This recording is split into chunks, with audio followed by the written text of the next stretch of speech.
Olá pessoal, vamos seguir em frente no nosso curso de Direito Penal.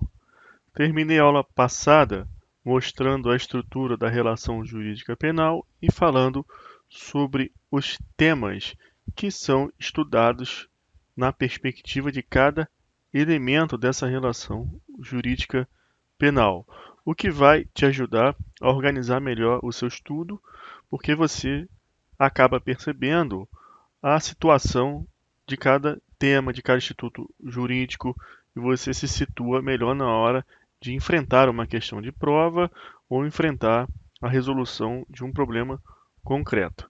Essa estrutura agora aqui é uma metáfora com a ciência biológica, que estuda a história da célula, a história dos organismos vivos, e você vai ter uma visão geral de tudo que eu falei até agora, desde o início da primeira aula de introdução. E outra coisa, nós vamos focar também na questão dos bens jurídicos, porque se você lembrar, nós dizemos que o direito penal ele existe sobretudo para a proteção dos bens jurídicos. Então, os bens jurídicos, eles que dão sentido à própria relação jurídica penal. Então, observa aqui esta estrutura. Eu tenho aqui uma célula. Esta célula, ela possui uma membrana plasmática. A membrana plasmática que dita o que entra e o que sai da célula. Eu coloquei aqui uma passagem e aqui eu coloquei organismo social, a sociedade. Então a própria sociedade ela vai dizer o que entra e o que sai da célula e que irá fomentar justamente esta membrana aqui que estamos representando os bens jurídicos. Então os bens jurídicos que interessam à sociedade estão situados aqui, ó, na periferia. Então você lembra lá no Código Penal, você tem as pessoas, administração pública, família, paz pública, fé pública, tudo isso são títulos do Código Penal. São os bens jurídicos mais importantes. E a sociedade que vai dizer quais são os bens jurídicos mais importantes. Fará isso através da quê? Da lei, porque a lei ela representa a vontade popular, o governo ele é exercido por representantes, dá uma lembrada lá no parágrafo único do artigo 1º da Constituição Federal, todo o poder emana do povo, que exerce por meio de representantes ou diretamente nos termos da Constituição. Então o povo, ele que vai dizer quais são os bens jurídicos mais importantes. Não é a população, não são os homens, as pessoas que vivem em sociedade para busca da felicidade através de relações jurídicas. Então é a própria população, é o próprio povo, são as pessoas que devem dizer o que importa para essa sociedade, para que a sociedade faça sentido. E aqui no nosso país, bem como em outros países, você vai encontrar quais são os bens mais importantes no Código Penal. Ah, mas por que está no Código Penal? Ora, se você violar estes bens jurídicos, você recebe uma pena privativa de liberdade. E se você comete um outro ato contra um bem que não é um bem jurídico, mas um bem qualquer da vida que não tem reflexo em bem jurídico, ou seja, não é um ilícito penal, você comete um ato ilícito civil, por exemplo, você não vai receber uma pena privativa de liberdade. Então você precisa entender que os bens jurídicos mais importantes, ou seja, o que são bens jurídicos, realmente são aqueles cuja consequência da lesão, da violação a esses bens jurídicos é uma pena grave. Tem países que aplicam pena de morte. O crime de tráfico de drogas é um crime contra a saúde pública. O bem jurídico é a saúde pública. E aí tem países que você tem a pena de morte caso haja uma violação a esses bens jurídicos, como a Indonésia, por exemplo. Então essa é a lógica que você precisa compreender para aceitar que os bens jurídicos mais importantes são aqueles previstos, nomeados lá nos títulos do Código Penal, haja vista que esses bens que dão sentido à própria sociedade. Então eu tenho aqui o organismo social, a sociedade, dizendo, na forma como eu falei, através da lei. Então este é um ponto que você precisa guardar na sua mente de importância para você compreender o direito penal. Esse ponto aqui, exatamente. Por que que é assim? Por que que a sociedade diz quais são os bens jurídicos mais importantes através da lei? Como que se dá isso, pessoal? E isso nós vamos trabalhar aí nas próximas aulas, esse momento aqui. Porque você compreendendo esse momento, você se armará de mais entendimento para compreender o Instituto de Direito Penal, os princípios de direito penal. Você vai perceber, é assim então, é esse o motivo da lei, editar o Código Penal trazer os bens jurídicos mais importantes, então a sociedade trabalha dessa forma. Aí nós vamos ter que remontar lá na Revolução Francesa para trabalhar com vocês um modelo de sociedade. Porque se o modelo de sociedade fosse outros bens jurídicos estariam aqui situados aqui na nossa membrana plasmática, por exemplo. Então vamos agora para o interior da célula. O que são esses círculos aqui coloridos? São relações jurídicas, pessoal. Então eu tenho diversas relações jurídicas acontecendo no interior dessa célula. Essas relações jurídicas são relações jurídicas não penais. Aqui eu posso ter uma relação jurídica de família, aqui do direito do consumidor, aqui uma relação jurídica civil de compra e venda, aqui a relação jurídica tributária, tem empresário aqui praticando conduta típica tributária, fatos jurídicos que dão ensejo à tributação, circulando mercadoria, importando bens. Aqui eu tenho um conglomerado de pessoas jurídicas, também em relações jurídicas, empresariais, societárias. Aqui também relação jurídica de direito administrativo. Tem um cidadão aqui buscando um alvará, uma autorização para construção na prefeitura. Enfim, pessoal, todo mundo em sociedade sempre está envolvido em uma relação jurídica. Esse é o olhar jurídico, o olhar de quem estuda direito para a sociedade. E você já viu ao longo das outras aulas que as pessoas fazem isso para fomentar justamente os bens jurídicos. Esses mesmos bens jurídicos que a sociedade considera os mais importantes. Então, o direito ele vem para organizar essa sociedade dizendo, olha, todo mundo pode fomentar os bens jurídicos. A família pode fomentar o patrimônio, só que tem regra a ser seguida. O direito ele organiza a sociedade. Então, você precisa aqui, trabalhar dentro de relações jurídicas reguladas por ramos jurídicos, ramos de direito específicos, não penais, e caso tenha algum problema dentro dessas relações jurídicas específicas, os próprios ramos jurídicos respectivos vão resolver o problema de cada relação jurídica dessa. Então, se eu tiver aqui um problema nessa compra e venda, essa relação jurídica civil, o Código Civil vai resolver.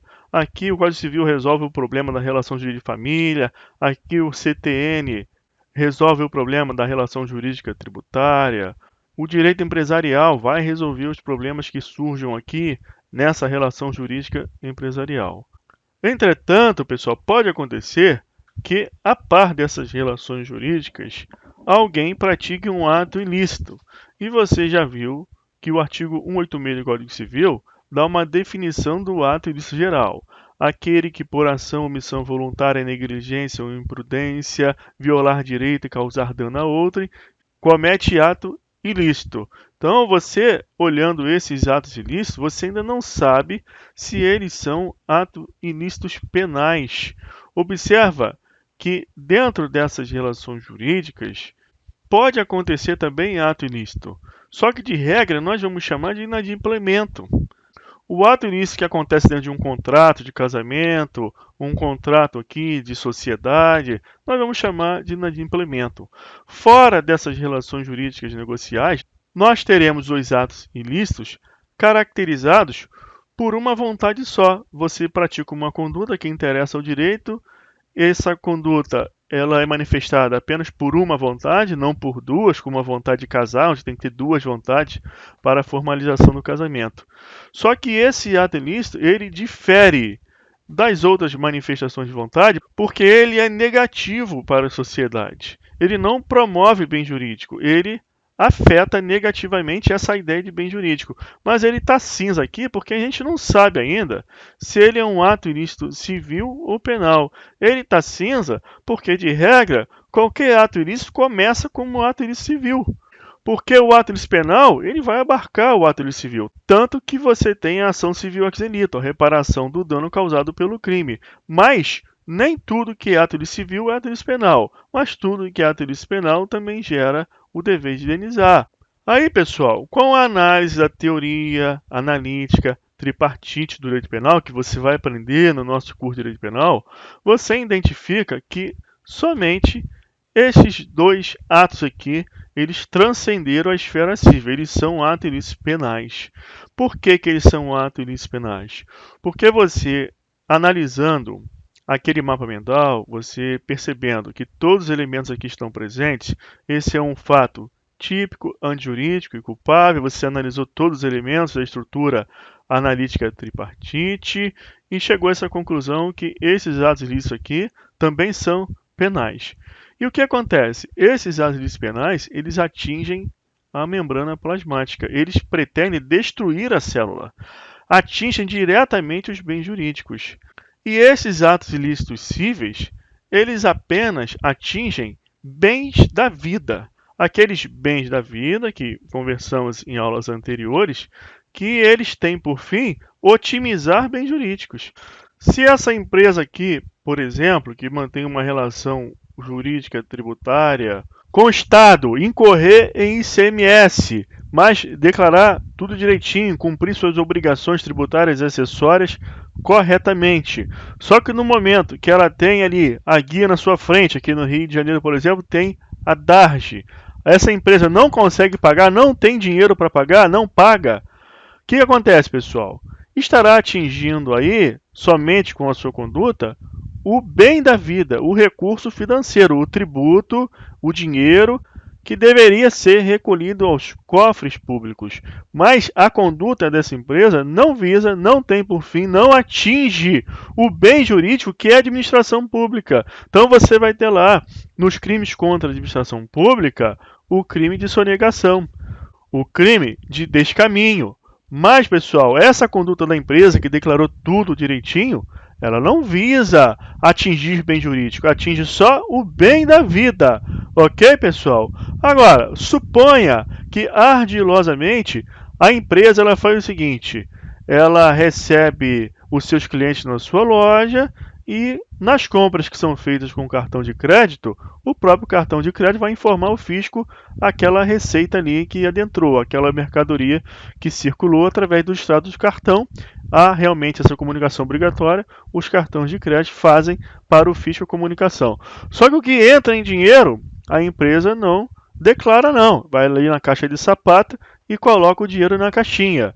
Essa receita, ela não valerá para fins de tributação. Então aí está havendo que um descumprimento de obrigação acessória, uma sonegação intencional do imposto.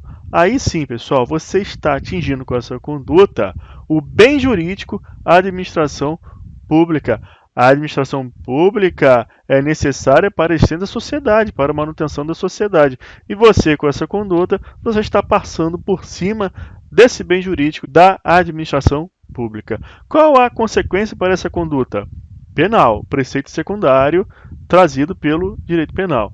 E qual a consequência para a pessoa que lá naquele primeiro exemplo, aquela empresa, aquela pessoa que gerou ICMS, incorreu no ICMS, mas não pagou por falta de recurso, mas cumpriu tudo direitinho. Qual é a consequência? Pessoal, são consequências que o próprio ramo do direito tributário vai conseguir resolver. Por exemplo, se for uma pessoa que está inclusa no Simples Nacional, vai sair do Simples Nacional, porque não conseguiu pagar lá a guia do Simples, por exemplo. Então, pessoal, essas são as situações que você precisa mentalizar e entender para entender o direito penal. Olha outro exemplo aqui da esfera civil. Eu tenho aqui uma relação civil de compra e venda. Você quer adquirir um bem ou vender um bem para otimizar seu patrimônio, mas tem pessoas que não querem se sujeitar a esse remédio, a esses meios lícitos fornecidos pela própria sociedade, que também edita tais leis através de seus representantes. Você dá uma olhada no artigo 22, inciso 1 da Constituição Federal, compete à União legislar sobre direito civil, processual, etc, pessoal. Então aqui você percebe que a sociedade diz, olha, vamos otimizar bem jurídico? Vamos buscar a felicidade? Vamos, mas tem os meios corretos. E aqui na compra e venda, você tem um meio de otimizar bens jurídicos, mas tem pessoas que não querem, então vão praticar o furto, o roubo. Aí sim, a membrana plasmática aqui será atingida pelo furto e pelo roubo, porque você não consegue, através do direito civil, resolver esse problema. Mas sim uma outra situação, alguma coisa de errado acontece aqui em meio a essa relação jurídica cível, o carro não é entregue por qualquer motivo, a pessoa desiste da compra, o carro vem com defeito. Se aqui não houver uma configuração de ilícito penal, o que você faz analisando os elementos da teoria tripartite do crime, essa teoria analítica, você vai estar apenas na esfera civil, sendo aplicável aqui as regras para o inadimplemento do contrato de compra e venda previstas no Código Civil e, eventualmente, a regra do ato ilícito civil em geral do artigo 186. Só que nesse caso, o que estará sendo atingido aqui com a violação desse contrato, com a prática de eventual ato ilícito civil? Somente o bem da vida, o carro que ficou com defeito, o dinheiro que eventualmente não foi entregue, a pessoa desistiu de comprar, arguiu cláusula da exceção do contrato não cumprido, reteve o dinheiro. Isso só afeta os contraentes, aquelas pessoas, porque os bens jurídicos estarão intactos e as demais pessoas poderão continuar na sua busca pela felicidade, otimizando bens jurídicos. A sociedade vai continuar. Agora, se um começa a furtar, o outro a roubar, acabou a sociedade, acabou o jogo, acabou a brincadeira. Por isso que você tem que diferenciar quando um ato afeta bem jurídico e quando um ato afeta o meio de otimizar bens jurídicos. E isso é uma ideia importante para você entender o direito penal e você vai ainda entender melhor quando compreender a estrutura analítica tripartite do crime. E por aí vai, pessoal. Esta é a ideia. Quando você tem um problema aqui dentro da relação jurídica, por exemplo, de compra e venda, que não deu certo, o próprio direito civil vai resolver. Se você tem aqui fora um ato ilícito que ele não é doloso, a pessoa não teve intenção, por exemplo, de atingir um carro da prefeitura que estava passando, bateu sem querer, você tem um ato ilícito aqui, ele não é penal. A pessoa, por negligência, imprudência ou imperícia, causou uma lesão, ela violou o direito do ente público e causou um dano. Ela cometeu um ato ilícito, mas o ato ilícito é cível. A consequência é a obrigação de reparar esse dano nos termos do artigo 927 do Código Civil. Agora, se a pessoa vem com o carro e quer mesmo causar um dano àquele veículo da prefeitura, o Código Civil não consegue resolver isso. Então você vai ter que trabalhar com o direito penal, porque essa conduta intencional de causar um dano ao veículo da prefeitura atinge diretamente o bem jurídico patrimônio e aí põe em risco a existência da sociedade. Então o que você vai perceber de maneira sutil? Esses atos ilícitos, que eles não têm a intenção de atingir bens jurídicos, eles de fato não atingem os bens jurídicos. A sociedade não se preocupa com esses atos ilícitos. E aí, pessoal, tudo termina em reparação de dano, por quê? Para que haja um equilíbrio social, um equilíbrio entre as pessoas para que elas possam continuar buscando otimizar os seus bens jurídicos, os bens jurídicos em geral, de maneira equilibrada. Ninguém se sobressaindo sobre o outro para ter mais chance de buscar a felicidade. Por isso tem a reparação de dano cível, para haver um equilíbrio, um restabelecimento do status quo ante. E aí todos continuam no jogo, na luta de otimizar bens jurídicos. Mas o ato ilícito penal, ele vai atingir os próprios bens jurídicos. E aí, o jogo não vai mais fazer sentido. É como se você pegasse as peças do seu jogo de tabuleiro que você tem em casa e jogasse fora algumas. Não dá mais para jogar. Acabou a brincadeira. Então, essa é a ideia, pessoal. E aqui eu coloquei, então, que a membrana plasmática tem os bens jurídicos. E tudo funciona em torno desses bens jurídicos. A sociedade é um organismo social que vai ditar quais são esses bens jurídicos que figurarão aqui nessa periferia, nessa representação da membrana plasmática. E tudo vai girar em torno disso. Então você tem que estudar essa ideia. Por que é assim? Por que a sociedade diz quais são os bens jurídicos? Como que isso acontece? E aí nós vamos até a Revolução Francesa para entender por que o direito é estudado com foco assim maior na Revolução Francesa, porque a partir dali surgiu um modelo de sociedade e esses bens jurídicos que nós temos aqui não é à toa, existe uma razão de ser. Se você tivesse um outro modelo de sociedade, feudal, por exemplo, outros bens jurídicos estariam aqui. Nós não viveríamos em função de otimizar esses bens jurídicos que estão aqui. Nós otimizaríamos outros bens jurídicos. Então, pessoal, o direito penal tem uma função ético-social, por quê? Porque o direito penal te dá a lista de bens jurídicos, aquilo que interessa para a sociedade. Essa é a função ético-social. Nós vivemos individualmente regulados pela ética. A nossa individualidade, o que a gente faz ou deixa de fazer, o nosso livre-arbítrio, ele é regulado pela ética. A ética governa a conduta individual. Só que essa conduta individual, ela tem que olhar para onde? Para a sociedade, porque o homem é um ser gregário, vivemos em sociedade. Então a nossa ética, o nosso governo individual, ele tem um limite, ele tem um controle, que é a sociedade. E no direito penal, nós nos referimos aos bens jurídicos. A sociedade diz quais são os bens jurídicos. Então, a função ético-social do direito penal. Cada pessoa é livre para fazer o que bem quiser. Vai se governar pela ética. Porém, a sociedade, ela tem exigências. Nós trabalhamos com esses bens jurídicos aqui. A sociedade é assim. Então, pessoal, no interior da célula social, da sociedade, você precisa observar o quê? A dinâmica que acontece aqui, pessoal, no citoplasma. O citoplasma é onde acontecem as funções celulares, pessoal. E as funções celulares da sociedade são as relações jurídicas. E quando tiver tudo bem, você vai para o juizado especial civil, a vara civil, se der algum problema civil, algum problema não penal.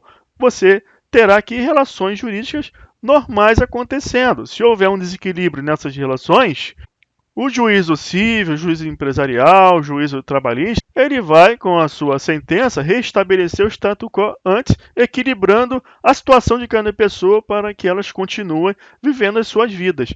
Mas quando condutas atingem a razão de ser da própria sociedade bem jurídica, aí a coisa muda. Por isso que o direito penal também tem uma função, pessoal, preventiva.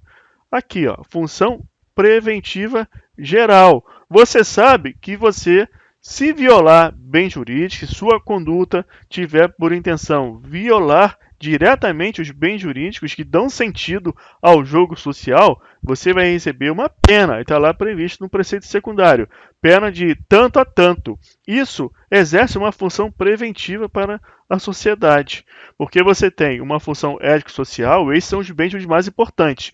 Mas se não tivesse o preceito secundário, ninguém ia saber que são os mais importantes.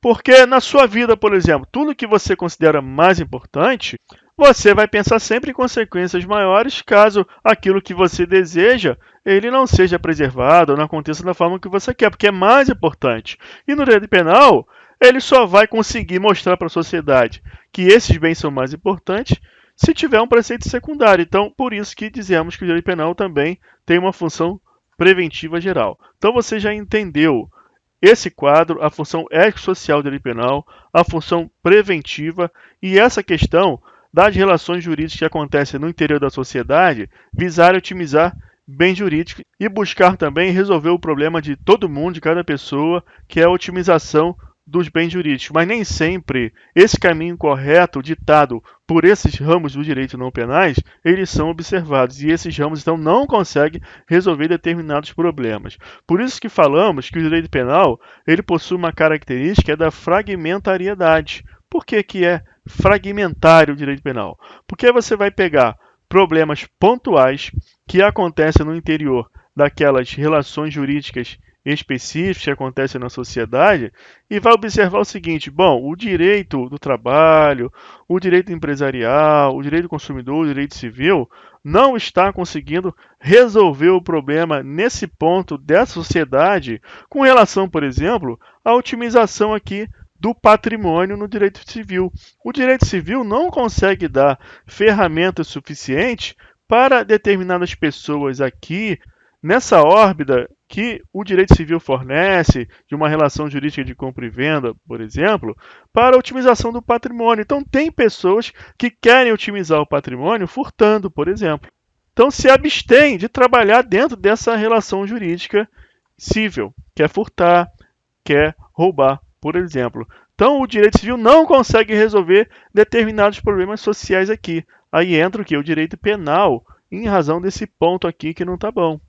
E a mesma ideia vai se dar no direito do consumidor, no direito administrativo, no direito do trabalho, por exemplo. Aqui, ó, eu tenho um meio de produzir, eu preciso de empregados. Então eu vou contratar uma pessoa, vamos firmar um contrato de trabalho e teremos que observar o artigo 7º da Constituição Federal, que traz direitos básicos trabalhistas, a CLT, todas as regras de trabalho. Só que eu quero aqui montar uma empresa, eu quero otimizar meu patrimônio, minha liberdade, só que eu não quero seguir essas regras da CLT, nem do artigo 7 da CF. Eu quero alguém que trabalhe de graça para mim. Então eu vou reduzir alguém aqui à condição análoga de escravo. Aí, pessoal, o direito penal vai ver que dentro dessa órbita aqui de otimizar bens jurídicos, patrimônio, liberdade, eu quero contratar alguém, essa relação que a todo talante parece ser a relação de trabalho, mas o direito de trabalho não consegue resolver esse problema. O direito de trabalho aqui não está fornecendo, então, elemento suficiente para que a pessoa fique adstrita aos seus ditames. Então, quero reduzir alguém à condição análoga de escravo. E aí, pessoal, ó, tem um ponto aqui vermelho dentro lá do direito do trabalho. O direito do trabalho não é capaz de trazer essa pessoa para cumprir as suas normas. Aí o direito penal vem, tudo bem, o direito do trabalho não está conseguindo aí conseguir a anuência dessa pessoa, não está conseguindo que essa pessoa siga o que vamos chamar de vida normal. Então, eu vou atuar aí nesse ponto, aí vem o direito penal. Então, existe uma característica da fragmentariedade do direito penal. Aí, pessoal, o que a gente vai trabalhar agora? A teoria dos direitos fundamentais sob a ótica das relações jurídicas. Então, eu falei lá na nossa célula que temos relações jurídicas acontecendo a todo instante, isso é normal dentro da sociedade, a sociedade vive assim, estruturada pelo direito nessa forma, e eu falei que pode acontecer alguns ilícitos cíveis que não atingem bens jurídicos e vamos aplicar o artigo 927 do Código Civil. Vai haver uma reparação. Aquele que comete ato ilícito fica obrigado a repará-lo, para equilibrar novamente essas pessoas, pessoas físicas, jurídicas, e dessa forma todos conseguem continuar na sua jornada de busca pela felicidade. Então precisamos entender um pouco essa estrutura aqui da teoria dos direitos fundamentais sob a ótica das relações jurídicas, nesse aspecto do equilíbrio entre as pessoas, porque vamos ter algumas teorias de direito penal focada nesse ponto. Mas isso veremos na próxima aula. Até lá, um abraço.